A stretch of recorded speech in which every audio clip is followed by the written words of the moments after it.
Hi guys, it's your girl Casey English, aka CC Love. I am here today with a music video. Honestly, guys, 2024, I'm so proud of myself because I said I was gonna drop this video for you, and here I am. Face did, hair, the hair's hairing. I'm going through a little bit of a hair journey right now, so I don't even want to give too much attention to this hair and my decisions with this hair. But anyways, let's just back to the reason why we're here. I said in my last live that I was going to be doing this video called My Music Love Story, and here I am. I put on a nice little jacket. I beat my face, blush on. I don't know who got me smiling this hard, but I decided to put on some extra blush today. Lippy is done, and yeah, let's get into my music love story. I said that this was going to be a three-parter, and by the look of my talking points right now, it definitely is probably going to have to be a three-parter, possibly even more. But let's just begin and see how things go. I just want to give you guys a quick rundown on how I'm going to start. So I'm just going to name some of the artists that I love, some of the genres that have really impacted me and my personal musical taste. And then I'm going to list some of the albums that have really impacted me musically as well, and even personally, that I've related to. And then we're going to go into my personal writing style, the way that I pick melodies, my innate inclinations towards music, and the things that I like, and what impacts my personal music style, my voice, vocal limitations, vocal ambitions, how when I write, song structure, rhyme versus purpose, vocal warm-ups, the integrity of my lyrics, and all of that. So we're gonna get into that. I think that's gonna be the third part of the video. And then, so today I'm just gonna start with my personal upbringing and the moment I realized that I loved music, and music was something that I kind of wanted to pursue. So yeah, let's get started. So I grew up in the beautiful island of St. Lucia. Lived there for 14 years of my life before traveling here or coming here to America. But let's just stay in the land, in the Helen of the West for a bit. So if I were to recall my earliest memory in regards to music and the type of music that really impacted me at the earliest of ages, it would be gospel music, because I grew up religious, and so every Saturday or every Friday night, my family would just put on some type of gospel music, some type of Christian worship music, whether it's contemporary music or like a mass gospel choir singing or something like that, just to usher in the presence of God, and to usher in that atmosphere of praise, to welcome the Sabbath. So I grew up Seventh-day Adventist, and so that was a big part of my upbringing, creating a culture and a climate where we were very intentional about entering an atmosphere of praise the minute that the Sabbath was upon us. And so every Friday night would have possibly some Bible study, some prayer, some music, whether it's hymnal music. And so I want to definitely touch on that as well, because I definitely would say that hymns are a big part also of my relationship with music and my relationship to gospel music. And so every whenever I worship, hymnals are also like definitely a big part of that. And sometimes I try to infuse hymns into my worship and just have a balance of contemporary Christian or contemporary gospel with the hymns and try to find the balance within that. Because like that hymnal was full with songs. I want to say like the Adventist hymnal has over 600 songs and hymns. And growing up, we listened to and played to and sang to so many of them. Some regarding the Sabbath day, some regarding what it would be like in heaven, some regarding communion with Jesus, some regarding the crucifixion, some regarding baptism, some regarding the love we have for God. So, like every single topic that one could think of that has to do with a religious upbringing and the ceremonies that we partake in within religion. We sang about it within those hymns. And so like hymns like Now the Day is Over, or hymns like Come Thou Fount of Every Blessing, hymns like Joyful Joyful We Adore Thee. I know that's number 12 in the hymnal, like because like those songs were just literally a formidable part of my childhood. And so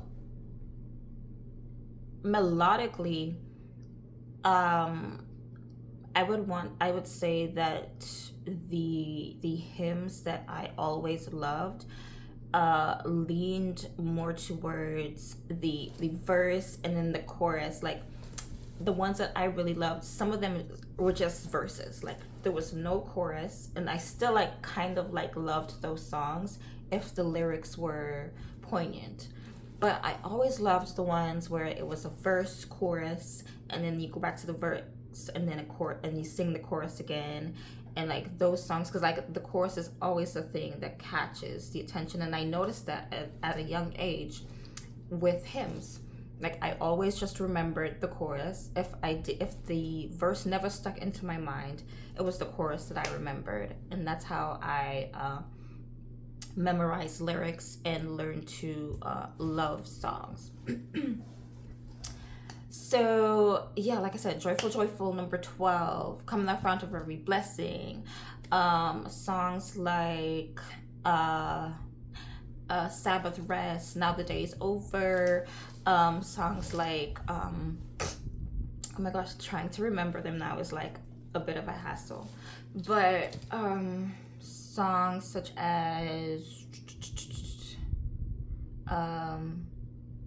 Crown Hymn, songs like, I wish I had my hymnal here with me, but I don't. So yeah, those are just a few honorable mentions, and these are the songs that really played a big part in my upbringing as a child. But let's get into the genre of gospel. And the songs that I listened to as a youth, learning music and discovering my love for music. Artists like Yolanda Adams, Kirk Franklin, some Mass City Choirs, Donnie McKirkland, and CeCe Winans. And to name more, let's go with BeBe Winans and yeah, just those artists.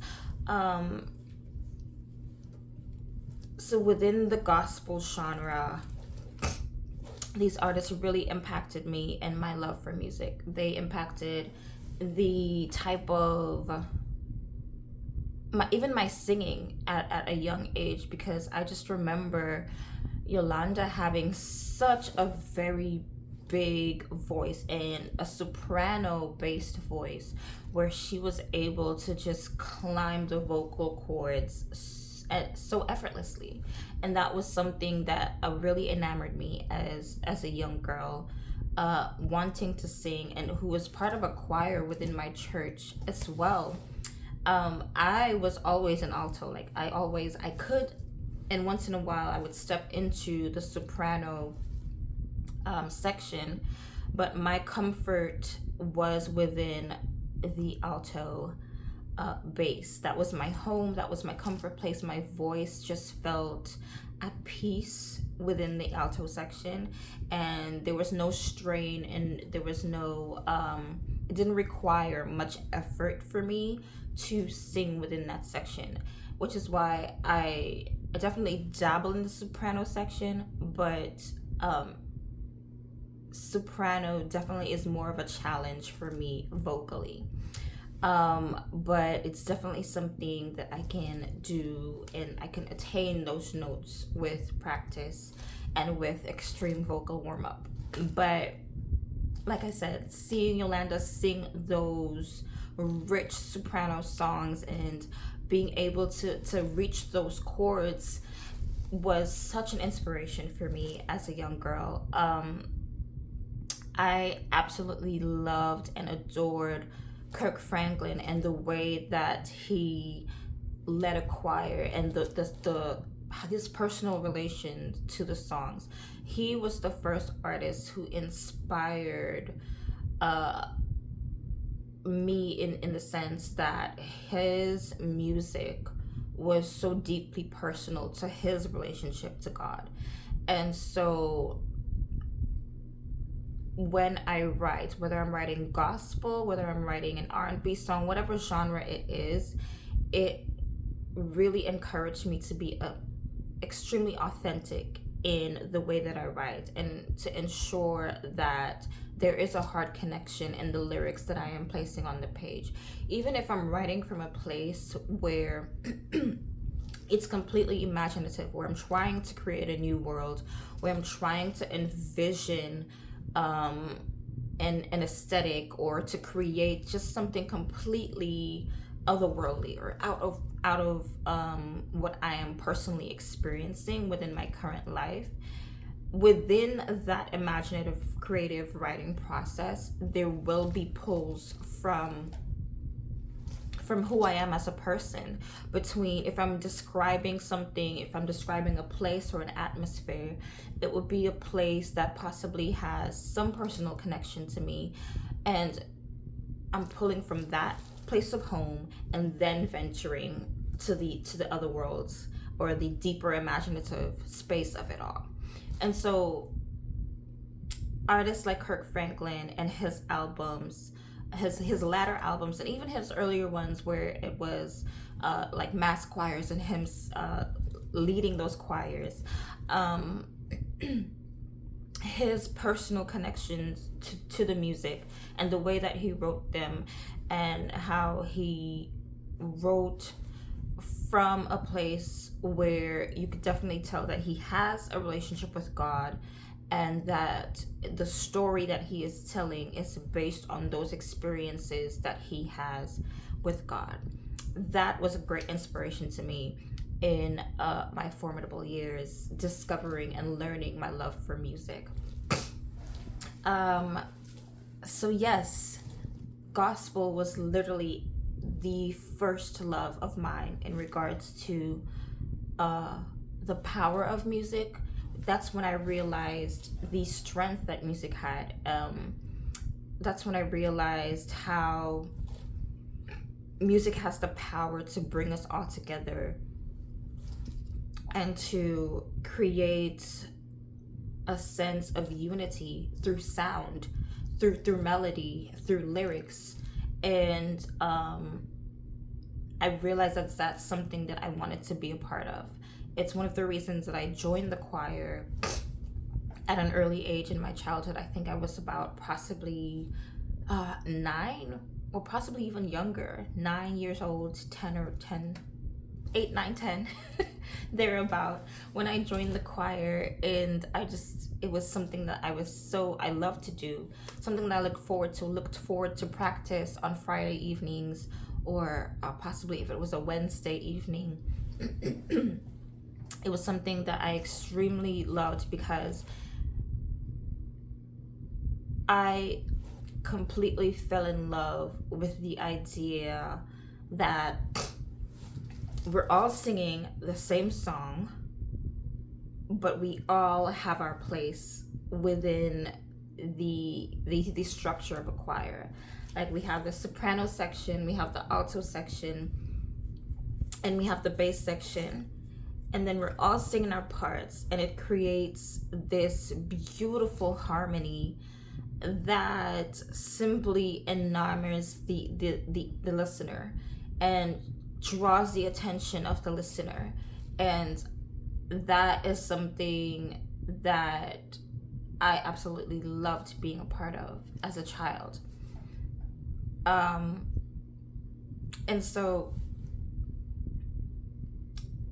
how that impacted my current music style is that I am a complete lover of harmony currently, and that's simply because I think that the foundation for that love was because I was part of a choir growing up.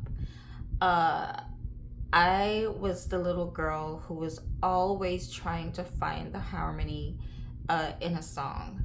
And that's the syndrome of being a part of a choir.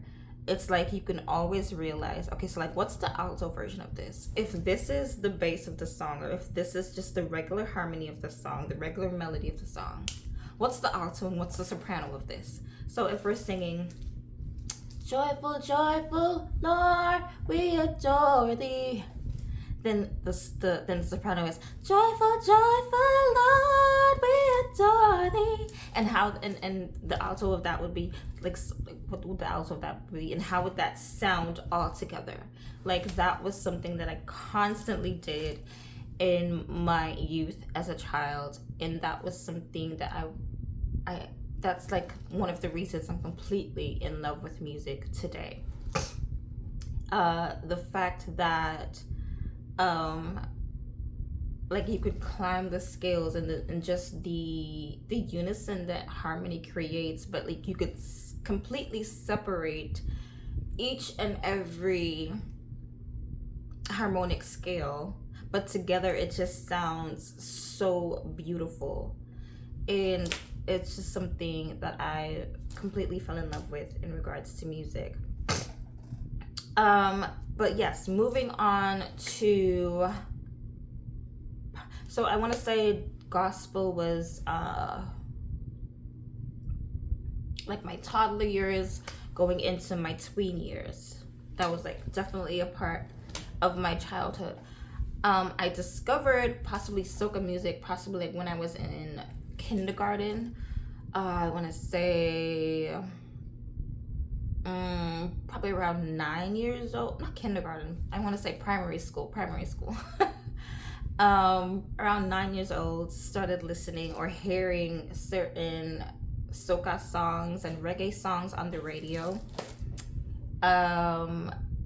In some songs and artists that I completely loved as a child were artists like Bob Marley within the reggae genre, artists such as Beres Hammond, Buju Banton, and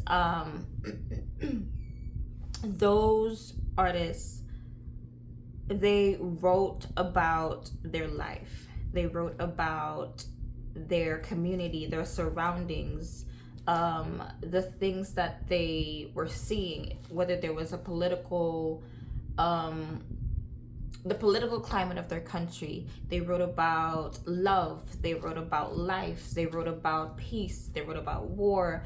They wrote about everything pertaining to the Caribbean Black experience, and that was something that I related to. That was something that lyrically drew me to those artists. If we look at the artistry of Bob Marley, we can tell that he was way more than an artist, even though that's possibly all he wanted to be. But because he drew from a place and wrote from a place that was authentic to his experience as a Caribbean man growing up in Jamaica or living in Jamaica, his music became much more than just an artist putting out his words or his songs into the world. It became somewhat of a political statement. It became somewhat of this movement for him to talk about the political climate, to talk about love, to talk about his religion, to talk about the things that he believed in, to talk about on his international on an international scale, to talk about racism and to talk about those things. Like, it became more than just him,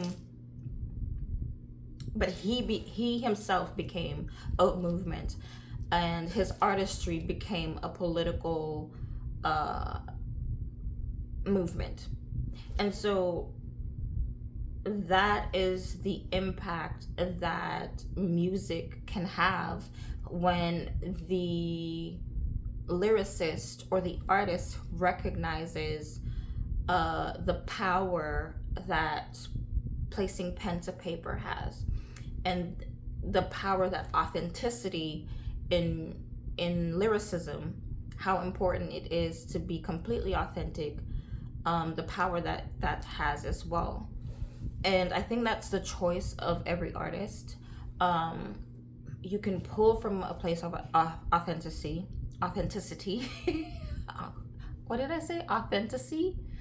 Help me, Lord. I need my words and I need to pronounce them right today. But yes, you can pull from a place of authenticity, or you can be an artist who simply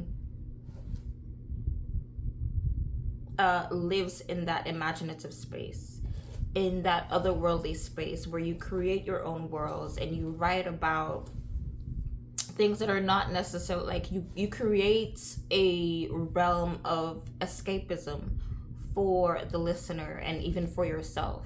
If that is your mission and or aim as an artist, there's also nothing wrong with that.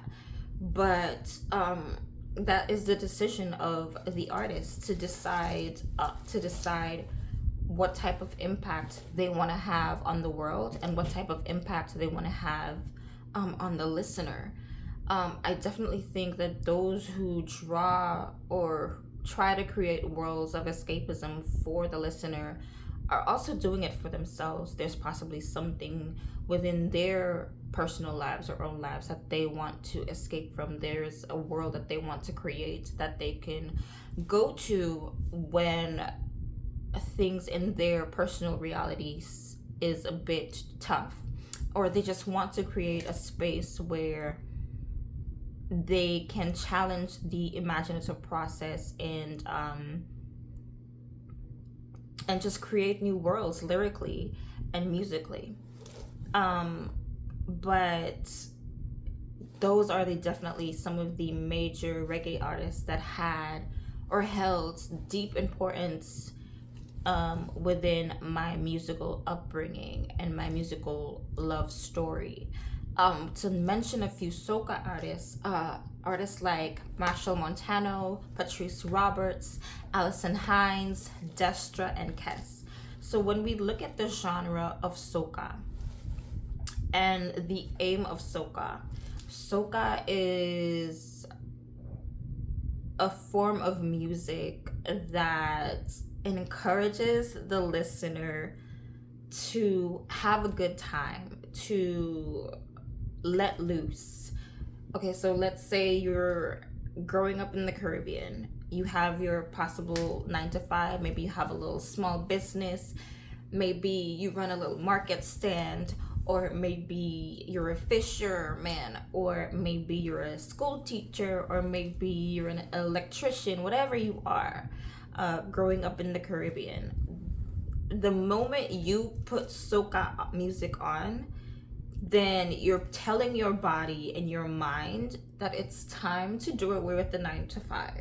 It's time to do away with the worries and the cares of the world, and to get loose a little bit, and to possibly wind your waist, to possibly jump around, to possibly just smile and wave and have a good time and invite your neighbor to have a good time with you. That's what soca music does, and that's the atmosphere that soca music provides for the listener. And so you would hear soca music playing in carnival, whether it's in carnival in Trinidad and Tobago, carnival in St. Lucia, carnival in Miami, America, carnival in Barbados, carnival in Brazil. You would hear soca music playing, and you know your body knows exactly what to do. You know it's either time to start whining on a man, whining by yourself. You know it's time to smile and jump and have a good time and wave and represent your flag. You know what time it is when soca music comes.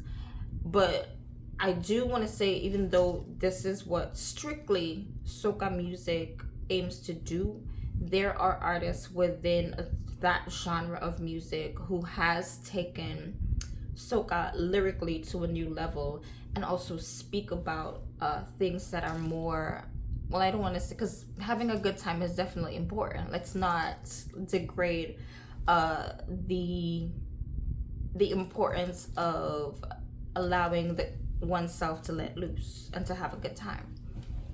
But there are artists who have spoken about things beyond that, I would say, and that's the best way I could phrase that right now, given my current intellect. So yes, I absolutely love those artists, and I love the female artists within that genre. I love the male artists within that genre, and I love what they've done for that space. And that's just a genre of music that I will just continue to love, I think, till the day I die, because it's just a part of who I am. It's a part of the woman that you see here today, because it was introduced to me within the formidable years of my age, at a young age. But moving on to dance hall. We all know what dance hall is for. That's also for a little good time, a little bashment party. A little dance hall is also talking about that stuff, whether they're talking about lighting it up, hitting the blunt, whether they're talking about a party, whether they're talking about a nice looking Jamaican woman, whether they're talking about the country itself, whether they're talking about just the culture within Jamaica, or they're talking about, or they're bragging on themselves.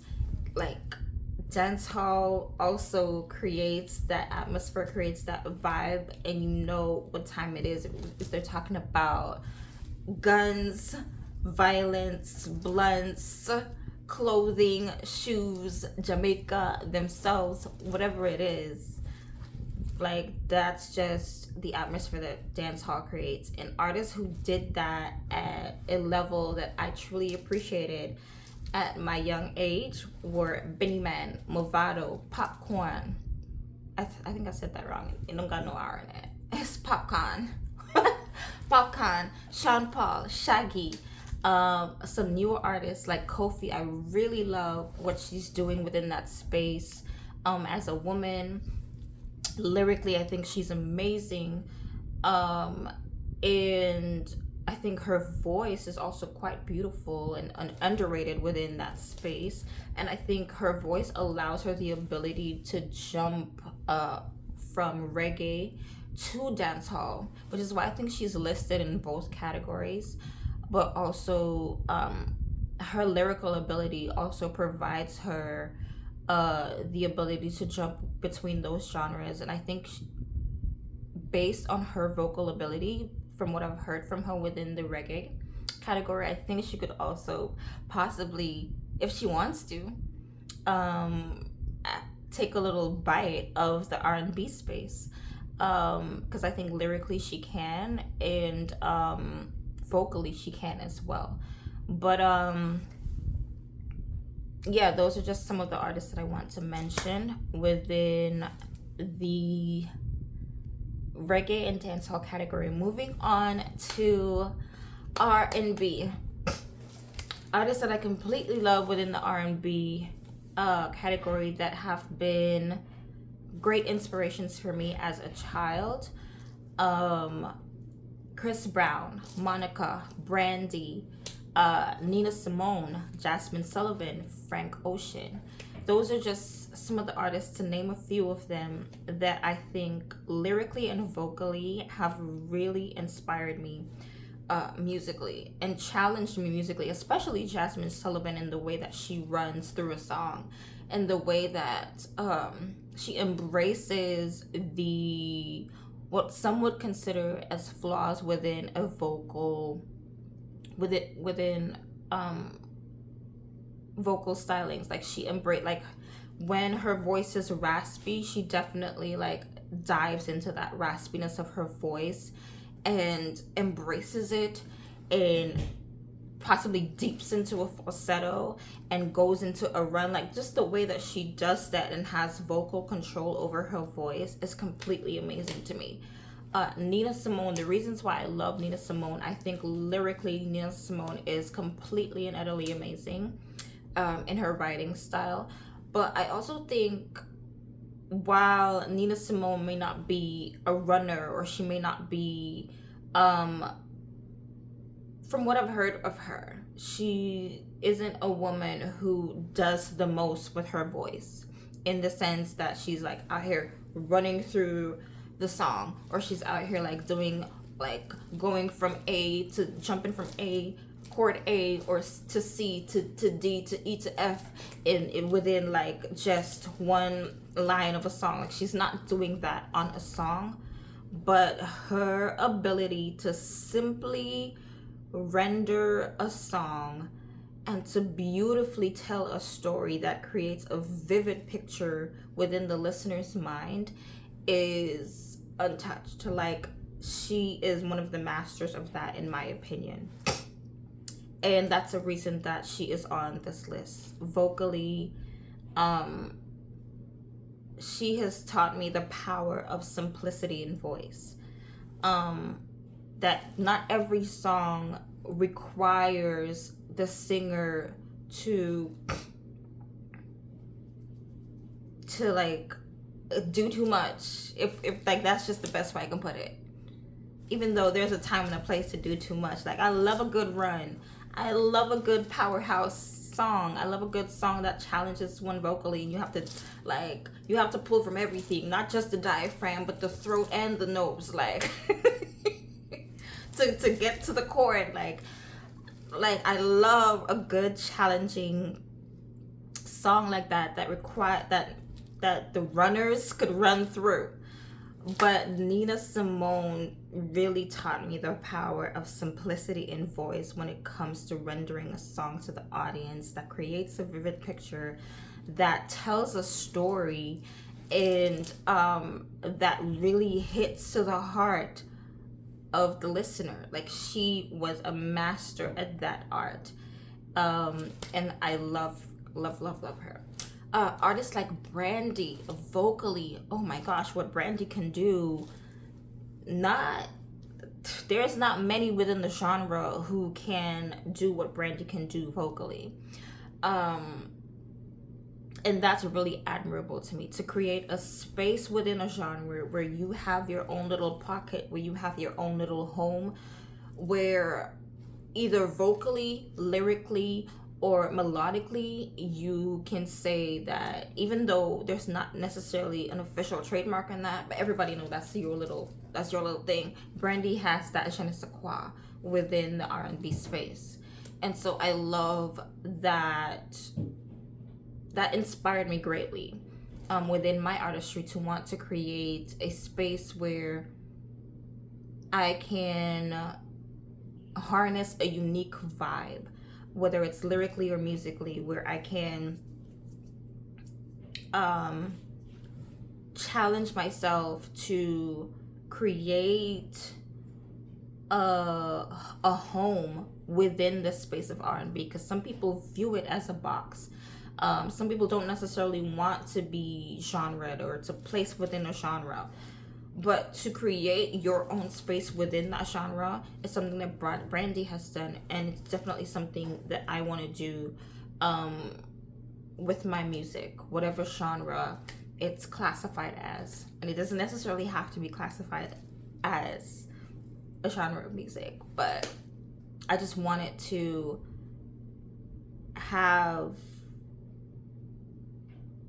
the ability to touch the heart of the listeners, and to I want my listeners and or whoever becomes a fan or a lover of my music to definitely know that, oh, that's her trademark sound, oh, that's her trademark melody, that's her like lyricism. She always pulls from that place. Lyrically, she has that little thing that you just know that it's her. Like, I want that type of uniqueness within whatever genre that I'm placed in. And that's something that Brandy has done quite well.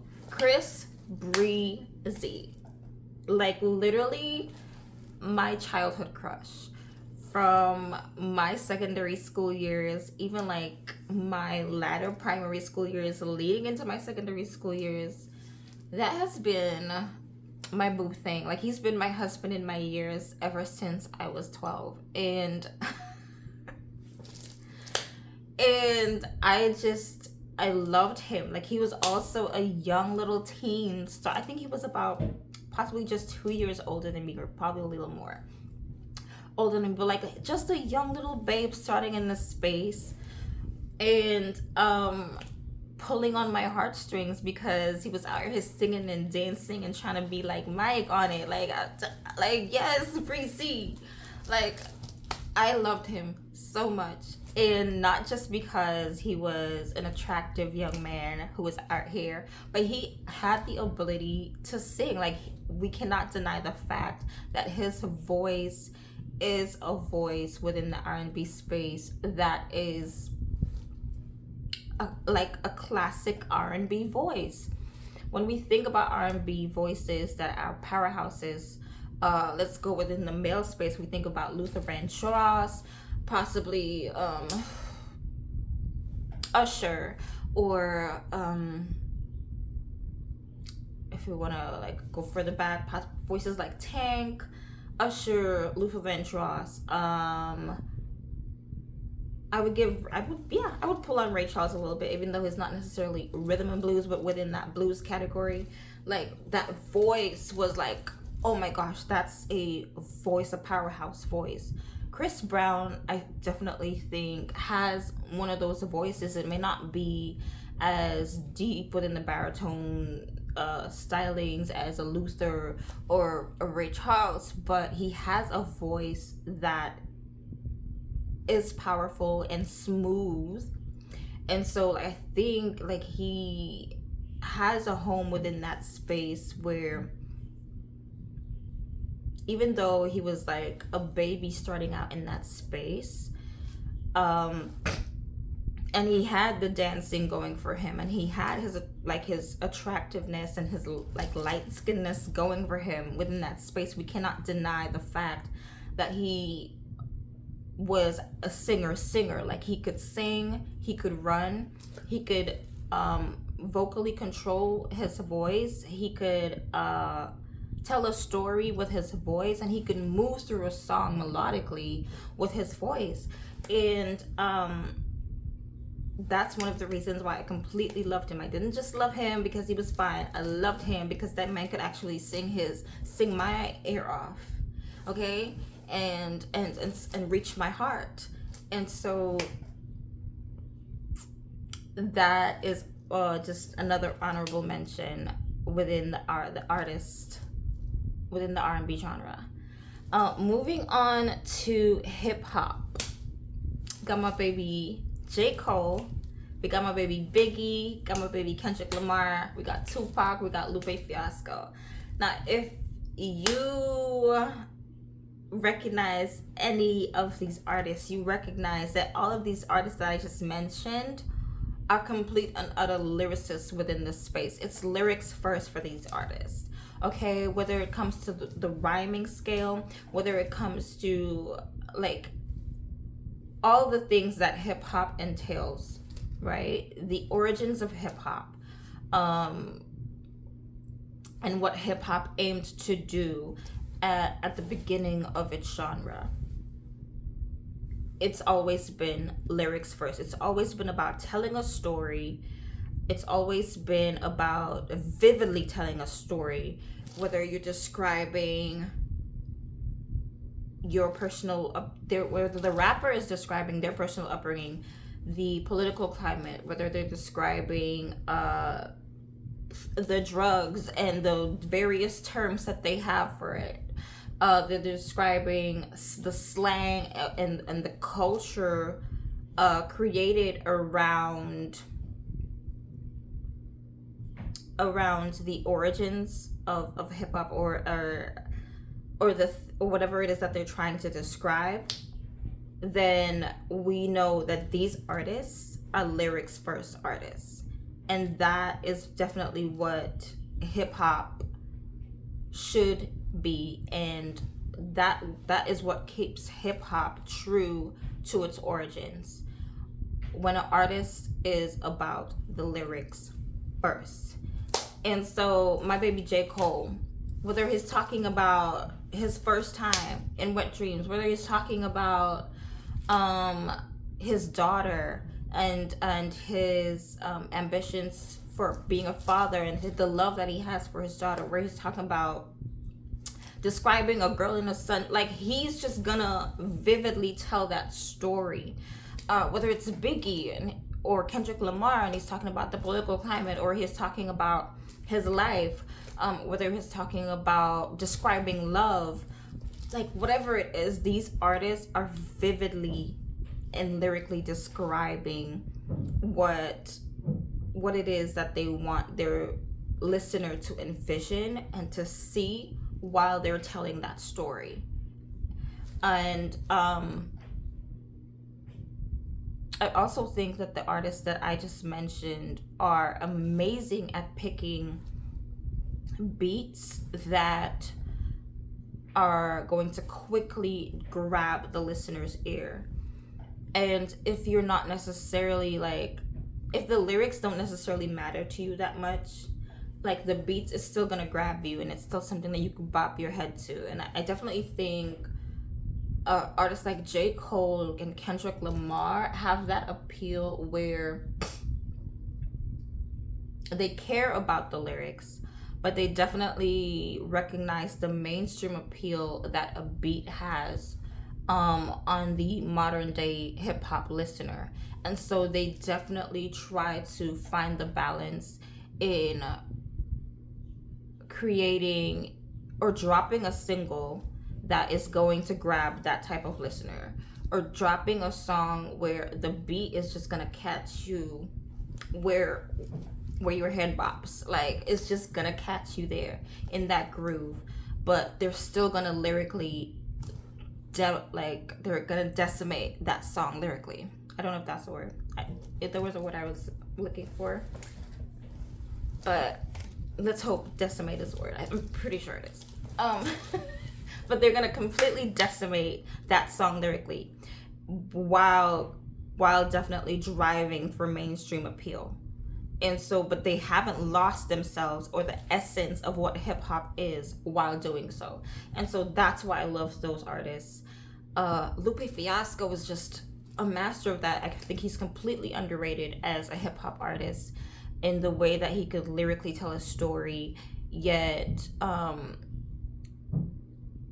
possibly where he may be, or why he hasn't garnered as much attention as I think that he should, is possibly he doesn't necessarily cater to the mainstream appeal. I think where he pulls from is a space where he just wants to get to the heart of his story, or get to the heart of what he's trying to tell. And there are some other artists who have recognized that while catering to mainstream appeal. But I absolutely love Lupe Fiasco and his lyrical ability, Tupac and his lyrical ability. So yeah, those are some other artists within the hip hop space that I absolutely love. Within the soul genre, oh my gosh, you guys! I said this was gonna be a 3-part video, and literally it might have to be. We're already like on 45 minutes. But like, if you love music, you're gonna rock out here with me. Within the soul genre, we have artists like India.Arie, Maxwell, Jill Scott, Floetry, Musiq Soulchild. These are artists that I think that have completely mastered the space of soul. They know how to get to that place where the listener is in that vulnerable space, and they're a completely telling the story from that place where the listener can resonate with the words, but more importantly, the melodic choices within the soul category is what's most important. I believe. I think that melodically, like, soul just has that sound that all of these artists know to pull from. But lyrically, they can also reach the vulnerability of that listener, because it's either they're speaking from a personal space, or they're talking about love in a way, they're describing love in a way, or they're describing that emotion in a way that reaches the listener in that place of vulnerability, to where it kind of provides somewhat of a healing towards that listener. And that's what soul is supposed to do when it's done right. And I think those artists have completely and utterly done that. Some songs by these artists, like India.Arie, I Am Ready for Love, or India.Arie's Brown Skin, or Maxwell's A Woman's Work, or Maxwell's Pretty Wings, Jill Scott, songs by Jill Scott that I absolutely love. I don't want to be cliche and be like living my life like it's golden, but yes, living my life like it's golden. Musiq Soulchild has a song with India.Arie called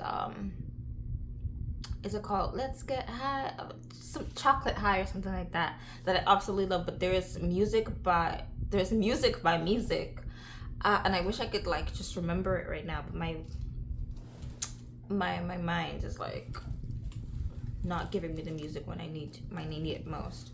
But these songs are complete examples of what a soul song is supposed to do, and that's why these artists are masters of their genre. So yeah, moving on to pop. Artists like Katy Perry, Sia, Ariana Grande, Jason Derulo. You know what pop is? Pop is that mainstream type of appeal, type of song that is just gonna make you do a little foot bop, a little head bop. Maybe you wanna, if you're in your seat, you're just gonna wanna dance in your seat a little bit. It's gonna make you happy.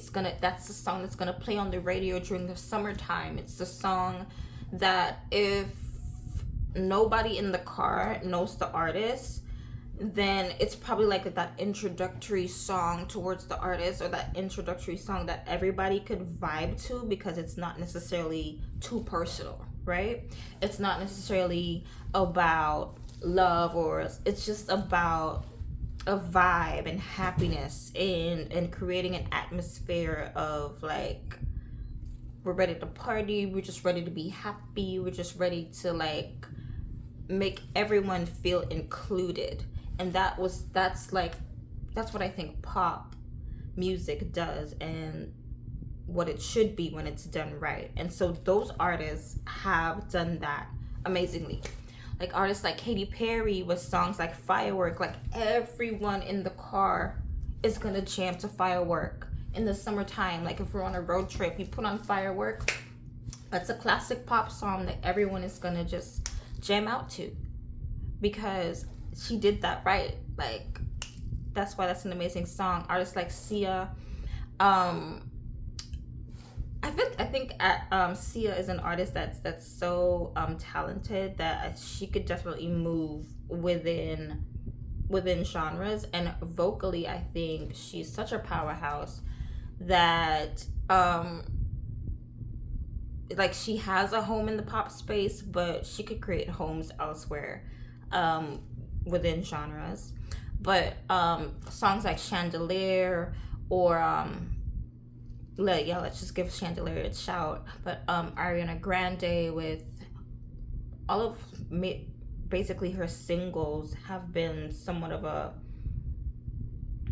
pop release type of single that is catchy, that everyone can sing along to in the car and relate to, even though she's garnered a cult following because she does have the ability to sing her behind off, or sing her ponytail off, okay? Even though you'll never see her without her ponytail, she could sing her ponytail off, okay? Like, we cannot deny Ariana's vocals within the space of pop, and that's something that I want to touch on within the pop category.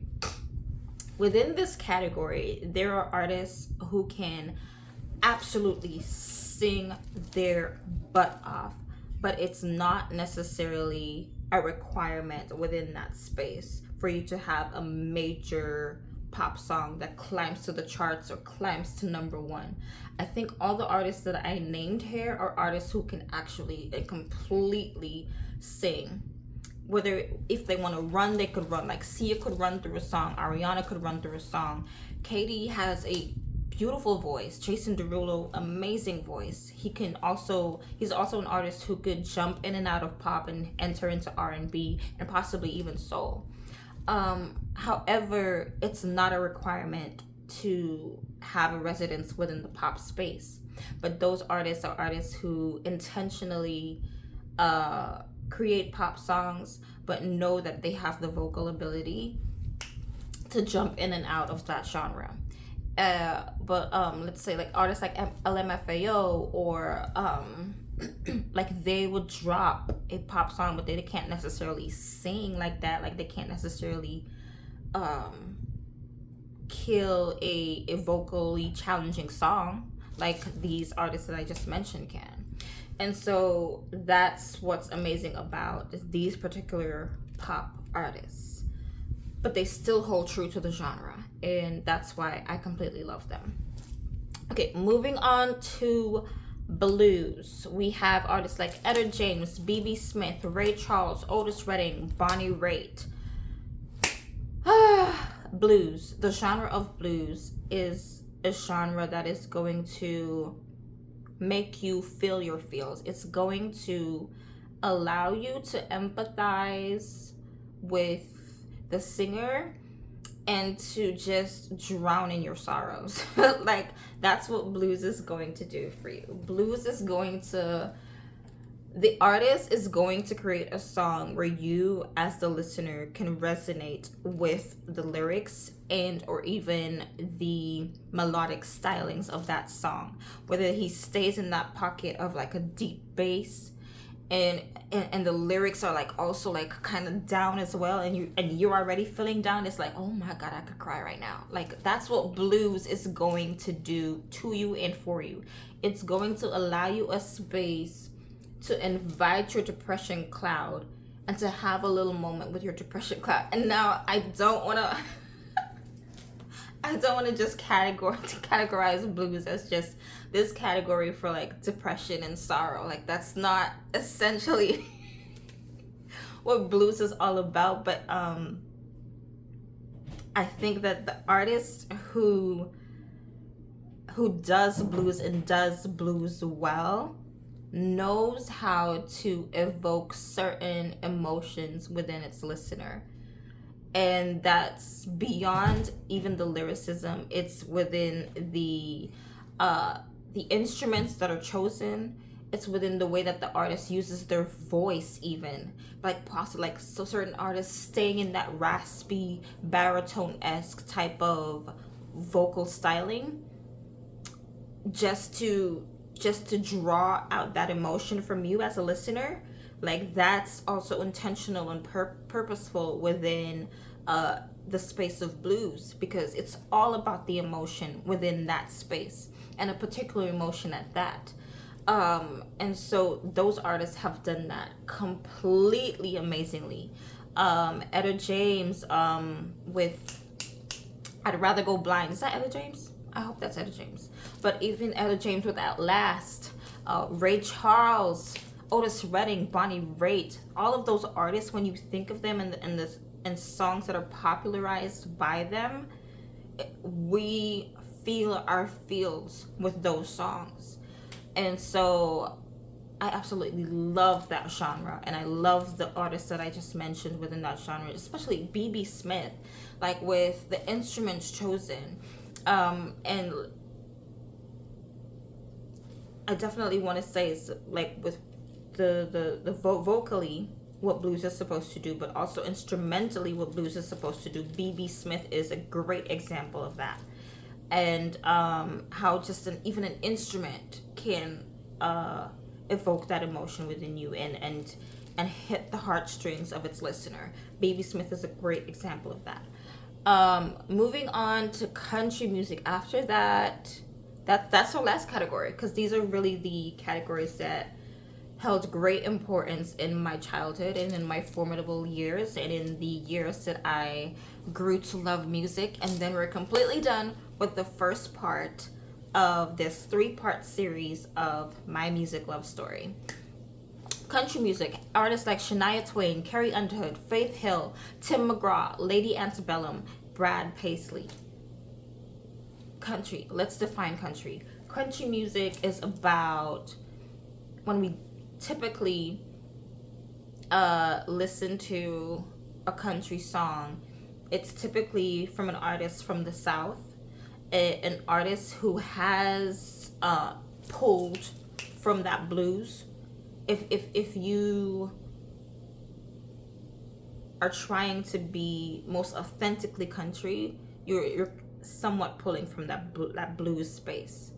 But it's also about vividly telling a story. It's also about bringing the listener into that world.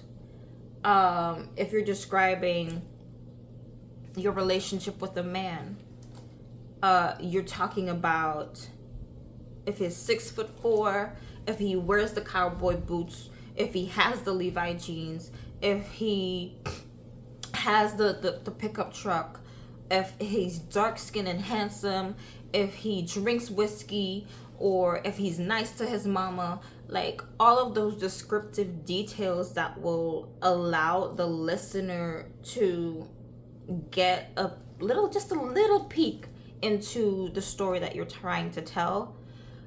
Country, when it's done right, will do that for you. Country will bring you into that space. If the artist is talking about a road trip, then they're describing Road 66. If they saw roadkill on the road, even if it's just from an imaginative place, then they're just describing the roadkill, and they're describing the mountain views, and they're describing the type of air. If it was a windy or hot day, they're describing the car, if it's a leather seat, or if they had the windows down, or if they're in the back of the truck, then what's in the back of the truck? Did you have some blankets back there, or was it just me sitting on a crate in the back of the truck? Like, they're describing if they were playing music on the radio while driving on that road trip. They're describing what their friends were talking about, if they brought some alcohol and some booze with them. Country music is going to vividly tell that story, and it could be about anything. Like country music, it's definitely about the South. It's about the love of the South. It's about love in the South. It's about the culture of the South. It's about, like I said, the cowboy boots and the pickup trucks and the whiskey and the gin, but also and all the things that the South entails: the lemonade and the big hats and the fancy hats and um the horseback rides and what love is like in the South, what people get like around football season in the South, and the things that people in the South completely and utterly care about. It's bringing that culture and creating an entire genre around it, where it's like it's for the South by the South type of deal, and that's what country music is. It's like it's that vivid detail of life within that space. And those artists have done that well. Shania Twain has described love amazingly within that space. Carrie Underwood has described love amazingly in that space as well, but she's also talked about a woman's emotions when she's been cheated on in that space. And Faith Hill and Tim McGraw, and how they both together, how they can they can vividly tell a story about whether it's love or whether it's about just life in the South. Lady Antebellum, a song that I completely love by Lady Antebellum. I literally just covered this, but I can't remember it. But if you know Lady Antebellum, then you're already like deep within the country space. If you know Tim McGraw and Faith Hill, then you're like in the country space. If you know Brad Paisley, you're in the country space. Like you're a country listener. You're true to the genre, I would say. But there is definitely other artists that I'm possibly not even privy to that do amazing jobs within that space and are definitely holding up that genre and keeping that genre true to its roots. And that's within the artists that I mentioned. Within every genre I mention them because I think they're keeping the genre true to its roots. What the genre was intended to do, those artists are doing that for that genre. They are true gatekeepers of that genre. They're true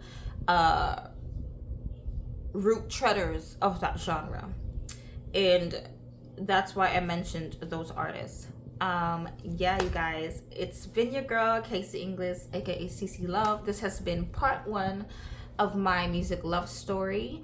In part 2, we're going to talk about albums that have been completely and utterly significant in my music, or my love for music, within my formidable years, my childhood years, up until my current late teens, or my late 20s, I should say. Yeah, so from my childhood to my late teens to my late 20s, the albums that have made a great impact in my life. I'm going to be talking about these albums and specific songs on those albums that I completely and utterly loved. And yeah, so look out for that in part 2 of my music love story. This has been part 1, and I have been your girl Casey English, aka CC Love. I hope you have a blessed and wonderful day, beautiful gems. Goodbye.